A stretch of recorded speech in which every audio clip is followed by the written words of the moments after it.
Sex कौन ज्यादा enjoy करता है, स्त्री या पुरुष? पौराणिक कहानी। यह एक काफी पुरानी बहस है कि संभोग के वक्त स्त्री और पुरुष में से कौन ज्यादा आनंद उठाता है।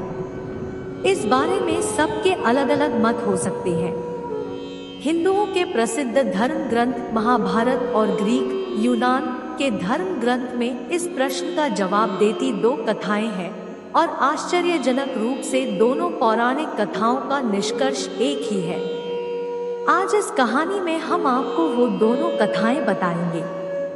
एक बार युधिष्ठिर अपने पितामह भीष्म के पास गए और बोले, हे तातश्री, क्या आप मेरी एक दुविधा सुलझाएंगे? क्या आप मुझे सच सच बताएंगे कि स्त्री या पुरुष दोनों में से वो कौन है जो संभोग के समय ज्यादा आनंद को प्राप्त करता है? भीष्म बोले, इस संबंध में तुम्हें भंगस्वाना और सकरा की कथा सुनाता हूँ, जिसमें तुम्हारे सवाल का जवाब छुपा है। बहुत समय पहले भंगस्वाना नाम का एक राजा रहता था। वह न्यायप्रिय और बहुत यशस्वी था, लेकिन उसके कोई पुत्र नहीं था। एक बालक की इच्छा में उस राजा ने एक अनुष्ठान किया जिसका नाम था अग्निष्टता। क्योंकि उस हवन में केवल अग्नि भगवान का आदर हुआ था, इसलिए देवराज इंद्र काफी क्रोधित हो गए। इंद्र अपने गुस्से को निकालने के लिए एक मौका ढूंढने लगे ताकि राजा भंगस्वाना से कोई गलती हो और वह उसे दंड दे सके। पर भंगस्वाना इतना अच्छा राजा था कि इंद्र को कोई मौका नहीं मिल रहा था, जिस कारण से इंद्र का गुस्सा और बढ़ता जा रहा था। एक दिन राजा शिकार पर निकला। इंद्र ने सोचा ये सही समय है और अपने अपमान का बदला लेने का, और इंद्र ने राजा को सम्मोहित कर दिया। राजा भंगस्वाना जंगल में इधर उधर भटकने लगा। अपनी सम्मोहित हालत में वह सब सुध खो बैठा। ना उसे दिशाएं समझ आ रही थी और ना ही अपने सैनिक नहीं दिख रहे थे। भूख प्यास ने उसे और व्याकुल कर दिया था।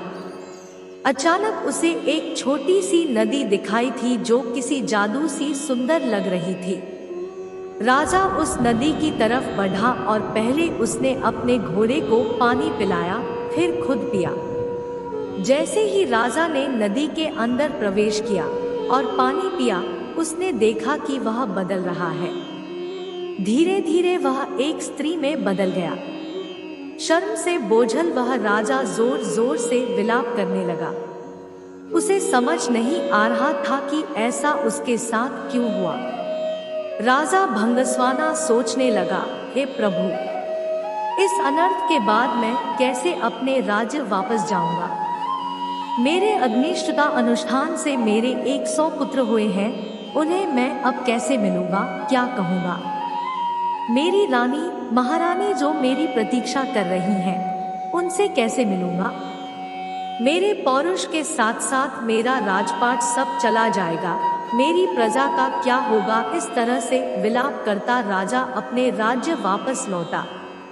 स्त्री के रूप में जब राजा वापस पहुंचा तो उसे देखकर सभी लोग अचंभित रह गए। राजा ने सभा बुलाई और अपनी रानियों, पुत्रों और मंत्रियों से कहा कि अब मैं राजपाट संभालने के लायक नहीं रहा हूँ।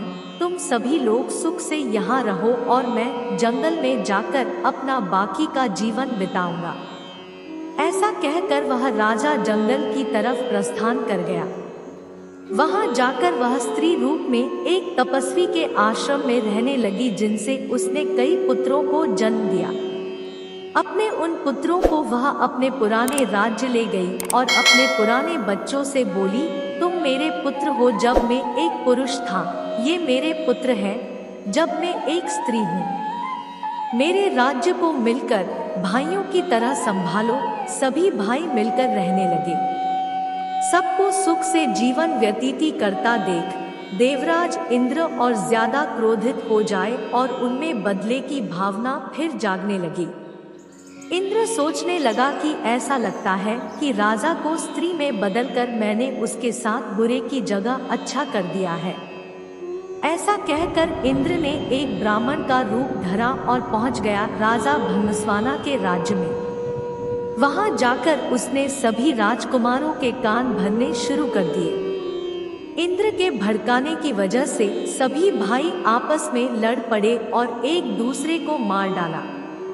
जैसे ही भंगस्वाना को इस बात का पता चला वह शोकाकुल हो गया। ब्राह्मण के रूप में इंद्र राजा के पास पहुंचा और पूछा कि वह क्यों रो रही है। भंगस्वाना ने रोते रोते पूरी घटना इंद्र को बताई तो इंद्र ने अपना असली रूप दिखाकर राजा को उसकी गलती के बारे में बताया। इंद्र ने कहा, क्योंकि तुमने सिर्फ अग्नि को पूजा और मेरा अनादर किया, इसलिए मैंने तुम्हारे साथ यह खेल रचा। यह सुनते ही भंगस्वाना इंद्र के पैरों में गिर गया और अपने अनजाने में किया अपराध के लिए क्षमा मांगी। राजा की ऐसी दयनीय दशा देखकर इंद्र को दया आ गई। इंद्र ने राजा को माफ करते हुए अपने पुत्रों को जीवित करवाने का वरदान दिया। इंद्र बोले, हे स्त्री रूपी राजन, अपने बच्चों में से किन्हीं एक को जीवित कर लो। भंगस्वाना ने इंद्र से कहा, अगर ऐसी ही बात है तो मेरे उन पुत्रों को जीवित कर दो जिन्हें मैंने स्त्री की तरह पैदा किया है। हैरान होते हुए इंद्र ने इसका कारण पूछा तो राजा ने जवाब दिया, हे इंद्र, एक स्त्री का प्रेम एक पुरुष के प्रेम से बहुत अधिक होता है, इसीलिए मैं अपनी कोख से जन्मे बालकों का जीवनदान मांगती हूँ। भीष्म ने इस कथा को आगे बढ़ाते हुए युधिष्ठिर से कहा कि इंद्र यह सब सुनकर प्रसन्न हो गए और उन्होंने राजा के सभी पुत्रों को जीवित कर दिया। उसके बाद इंद्र ने राजा को दोबारा पुरुष रूप देने की बात की। इंद्र बोले, तुमसे खुश होकर हे भंगस्वाना मैं तुम्हें वापस पुरुष बनाना चाहता हूँ, पर राजा ने साफ मना कर दिया। स्त्री रूपी भंगस्वाना बोला, हे देवराज इंद्र, मैं स्त्री रूप में ही खुश हूँ और स्त्री ही रहना चाहता हूँ। यह सुनकर इंद्र उत्सुक हो गए और पूछ बैठे कि ऐसा क्यों राजन, क्या तुम वापस पुरुष बनकर अपना राजपाट नहीं संभालना चाहते?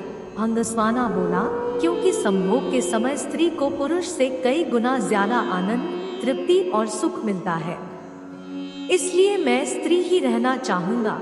इंद्र ने तथास्तु कहा और वहां से प्रस्थान किया। भीष्म बोले, हे युधिष्ठिर, यह बात स्पष्ट है कि स्त्री को संबंधों के समय पुरुष से ज्यादा सुख मिलता है। ऐसी ही एक कहानी का वर्णन ग्रीक धर्म ग्रंथों में है। ग्रीक माइथोलॉजी तिरेसियास की कहानी। तिरेसियास नाम का एक राजा अपने युवा दिनों में एक बार जंगल में शिकार करने गया। वहां उसने 2 सांपों को संभोग करते समय लिपटे हुए देखा। तिरेसियास को ना जाने क्या सूझा, उसने अपने सिपाहियों की मदद से उन विशाल सांपों को अलग करवा दिया। ऐसा करवाते ही उसे श्राप मिला कि उसका पौरुष चला जाएगा और वह एक महिला में तब्दील हो गया। उन सांपों का क्या हुआ इस बारे में कुछ पता नहीं। कई साल बाद तिरेसियास अपने स्त्री रूप में दोबारा उसी जंगल से गुजरा। अपनी नफरत के चलते उसने अपने सिपाहियों की मदद से दोबारा एक सांप के जोड़े को अलग अलग कर दिया, पर इस बार ऐसा करते ही वह पुरुष बन गया। अब वह अपनी तरह का एक ऐसा अकेला व्यक्ति था जिसने स्त्री और पुरुष दोनों का जीवन जिया था। उसी समय ग्रीक भगवान ज़ीउस और उनकी पत्नी हीरा में विवाद चल रहा था कि सेक्स कौन ज्यादा एंजॉय करता है, स्त्री या पुरुष। उन्होंने तिरेसियास को बुलावा भेजा। तिरेसियास ने ज़ीउस और हीरा के सवाल का एकदम सीधा और सटीक जवाब दिया। महिलाएं पुरुषों से 9 गुना ज्यादा सेक्स का आनंद उठाती है। इस जवाब से हीरा बहुत नाराज हो गई और उन्होंने तिरेसियास पर ऐसा वार किया कि वह अंधा हो गया। ज़ीउस अपने आप को तिरेसियास के अंधेपन के लिए जिम्मेदार मानने लगे और उन्होंने उसको भविष्य देखने का वरदान दिया। लगभग दुनिया की हर संस्कृति में ऐसे देवी देवता हैं जो स्त्री पुरुष का संबंध खूबसूरती से दर्शाते हैं। भारत में ऐसी प्रतिमा ही है अर्धनारीश्वर की। अर्धनारीश्वर का अर्थ यह हुआ कि आपका ही आधा व्यक्तित्व आपकी पत्नी और आपका ही आधा व्यक्तित्व आपका पति हो जाता है। आपकी ही आधी ऊर्जा स्त्री और आधी पुरुष हो जाती है। और तब इन दोनों के बीच जो रस और लीनता पैदा होती है, उस शक्ति का कहीं कोई विसर्जन नहीं होता।